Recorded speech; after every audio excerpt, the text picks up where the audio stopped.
አርቲስት ሳምሶን ቤቢ በቅርቡ ከአንድ ቆንጆ እንስት ጋር በአደባባይ ለሽልማት ሲወጣ ታይቷል። ሰላም እንዴት ናችሁ? ውድ የቻናላችን ተከታታዮች እንደ ሁልጊዜው ላይክ፣ ሼር፣ ሰብስክራይብ ያደረጋችሁ ቪዲዮውን እንድትጀምሩት በአክብሮት ጋብዘናል።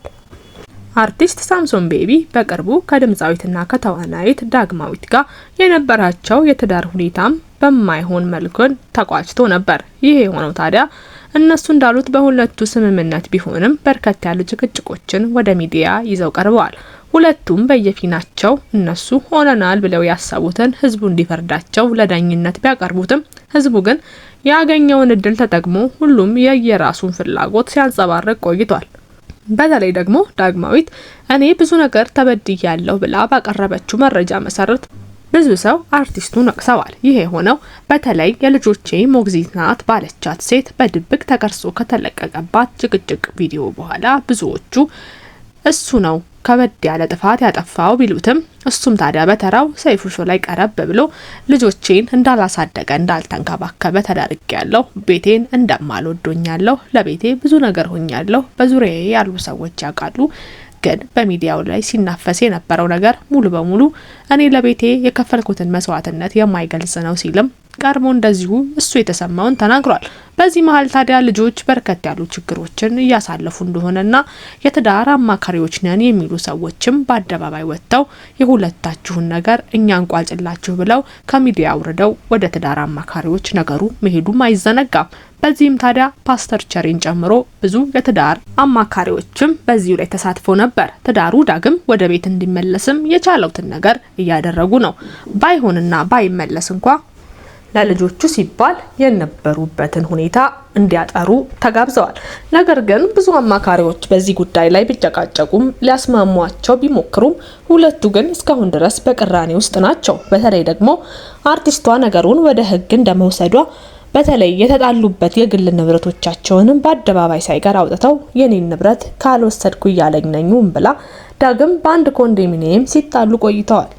ልጆች አሳዳጊ እንደመሆኔ ብዙ ነገሮች ለኔ አልተደረጉልኝም የምትለው ድምጻዊቷ ብዙ ንብረቶቹንም ሳይቀር በራሱ ስምና በቤተሰቦቹ ስም ስለሆኑ ለኔ ምንም አልደረሰኝም፣ ጭራሹኑ በኔ ስም ያለውን ቤት ሁላ ልወስድ ነው እያለ ነው፣ ቤተሰቦቼን ልጆቼን ልበትን ነው ብላም ድረሱልኝ ስትል ነበር። ታዲያ በህጉም ቀርባ በፍትሐ ብሔሩ ተወስኖላት ቤቱ እንዳይሸጥ እንዳይለወጥ ዳግም በሷ ስም እንደነበረና ብዙ መረጃዎች እስኪጣሩ ድረስ ቤቱ ማንም ጣልቃ ገብነት ሳይኖረው እንድትኖርበት መፈቀዱን በቅርቡ እንኳን ደስ አላችሁ ብላ መልእክቷን አስተላልፋ ነበር። ታዲያ ዳግማዊት ይህን ሁሉ ካለች በኋላ ዛሬ ላይ ሳምሶን ከአንድ ቆንጆ ጋር በአደባባይ ታይቷል። በዚህም ታዲያ ብዙ ሰዎች ከዚህ በፊት የተጣሉበት ምክንያት ምናልባትም በእንደዚህ አይነት ምክንያት ሊሆን ይችላል እያሉ እሱን ወቀስ አድርገውታል። ቆንጆ የምትባል ሴት ስትሆን ካጠገቡ ለሽልማት በወጣበት ፊልምም ለማስመረቅ በወጡበት ጊዜ እሷን ይዞ ወጣ ብሏል። ይህ ታዲያ አንዳንዶች ብዙ ጊዜ ለውድድርም ሆነ ለአንዳንድ ሽልማቶች ሲወጣ ካጠገቡ የለመድናት ድምጻዊቷ ዳግማዊን ስለመሆኑ ሁላችንም እናውቃለን። ታዲያ ዛሬ ላይ በሌላ ተተክታ ስናያት ሁሉም ሰው ቅሬታ ገብቶታል። ሁለቱም ድምጻዊቷ ወይም አርቲስቱ ማለታችን ነው በህዝቡ ዘንድ ያላቸው ተቀባይነት በጣም ደስ የሚል ነው።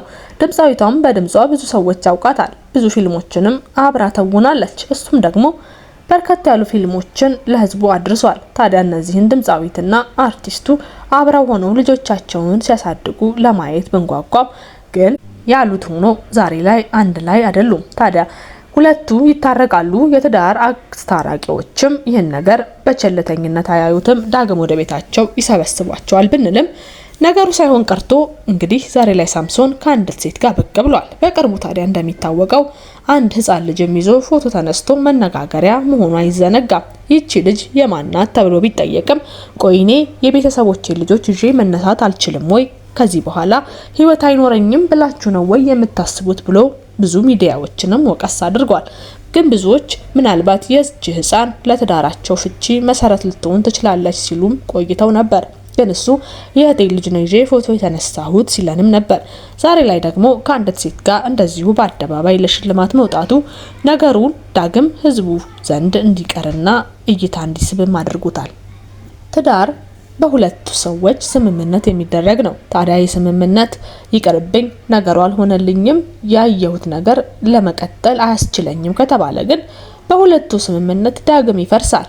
ታዲያ ብዙዎቹ መፍረሱን ብቻም ሳይሆን በትዳር ጊዜ ያዩትን መልካም ነገር ስለሚያውቁ በትዳራችን ጊዜ ያሳየናቸውን ጥሩ ነገር በመያዝ እንዴት ለፍቺ ቀረባችሁ? ትዳራችሁ እኮ ያማረ ነበር፣ ብዙ ሰዎች የሚቀናበት ነበርና ለምን ለፍቺ ወሰናችሁ ብለው ይሞግቱናል። ትዳር ውስጥ ካለው ሰው ውጪ ያለው ሰው ስለ ትዳሩ ምን እያሳለፈ እንደሆነ ምን አይነት ችግርም እያለፈ እንደሆነ ስለማናውቅ ትዳሩን ለምን ፈታችሁ ብሎ መውቀስ አያስችልም። ትዳሩ የፈረሰው በሁለቱ ስምምነት እስከሆነ ድረስ እኛ ምንም ትዳሩን ከመፍረስ አናድነው። ነገር ግን ቤታቸው ላሉት ህፃናት ሲሉ ሁሉም ሰው ብዙ ችግሩን ችሎ ይኖራል እንጂ በየቤቱ ችግር የለም ማለትም አይቻልም። አንዳንዱ ደፍሮ እንደዚህ በአደባባይ ይለያያል። አንዳንዱ ደግሞ ለልጆቼ ስል ብዙ ነገር ልቻል እየተባለም ትዳሩ እንዲሁ ገጭ እያለ ይቀጥላል። አንዳንዱ ደግሞ ሰላማዊ በሆነ የትዳር ህይወት ውስጥ ኑሮውን ይገፋል። ታዲያ እናንተ ውድ ተመልካቾቻችን ይህን ነገር እንዴት ታዩታላችሁ? በእርግጥም ሳምሶን ለፊልም ምርቃት በወጣበት ጊዜ የነበረችው ከፊልሙ ውስጥ አንዷ የነበረች ተዋናይ ናት ወይስ ከዚህ በፊት እንደተባለው ከትዳሩ በኋላ የመጣችው ሌላኛዋ የወደፊት ሚስቱ ልትሆን ትችላለች?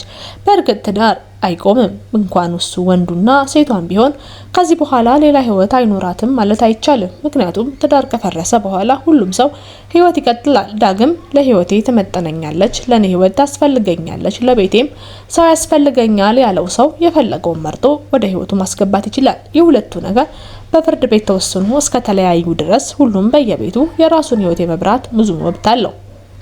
ለምን እንደዚህ አደረክ? በዚህ አጭር ጊዜ ይህ ሁሉ ለምን ሆነ ብለን መውቀስ አንችልም። ሁሉም ሰው የራሱ የሆነ ላይፍ ስታይል አለው። በመቼና በየትኛው ሰዓት የትኛውን ሰው ወደ ህይወቱ ማስገባት እንዳለበት ያውቃል። በእርግጠኝነት ዳጊም የራሷ ህይወት ጀምራ ሊሆን ይችላል። ከተለያዩ በርከት ያሉ ጊዜያቶች እየተቆጠሩት እንደመሆኑ ሁሉም ሰው ለህይወቴ ይመጥነኛል ያለውን ሰው የማስገባት ሙሉ መብት አለው። ነገር ግን አንዳንድ ሰዎች በውጭ ሆነን ባየነው ነገር ካሳዩን ፍቅር በሚዲያ ላይ ልጆቻቸውን እንዴት ሲንከባከቡ እንዳሳዩን ሁለቱም መተሳሰባቸውን አንድነታቸውንና እስካሁን ድረስ የቆየውን የትዳራቸውን ጥንካሬን ስናይ እንደመቆየታችን የእነሱን መለያየት አሁን ድረስ አምኖ መቀበል የከበደን ይመስላል። ለዚህ ነው በሁለቱም በኩል ትንሽ ኮሽታ ባየን ጊዜ ለምን እንደዚህ ሆነ ብለን እንገምታለን። ጆሮአችን መስማት የሚፈልገው ብቸኛው ነገር ሁለቱ ታረቁ፣ አንድ ላይ ሆኑ የሚለውን ይመስለኛል። ለዛም ነው ትንሽ ነገር ስናይ ለምን እንደዚህ ያደረጋችሁ እያልን የኔነት ስሜት ተሰምቶን ዘለን የሰው ህይወት ውስጥ የምንገባው። ህይወት እንደመቀጠሉ ሁሉም የራሳቸውን ነገር ይዘው እንደሚመጡ ባለሙሉ ተስፋ አለን። ነገር ግን ለልጆቻቸው ሲሉ ዳግም በአንድ ቤት ቢኖሩ የሁላችንም ደስታ ነው። ያን ብቻም ሳይሆን ህይወታቸው ተረጋግቶ ቢያንስ በሁለቱ በኩል ያለው ሰላም ተመልሶ ልጆቻቸውን በኮፓሬንቲንግ ማለትም ሁሉም ግዴታ አንድ ቤት መሆን ሳይጠበቅባቸው ለልጆቻቸው ግን ጥሩ እናትና አባት ሆነው ማሳለፍ የሚችሉበትን ነገር እንደሚዘረጉ ተስፋ እያደረግን በዛሬ ጨርሰናል። የተሰማችሁን ሀሳብ አስተያየት በኮሜንት ስር ጻፉልን።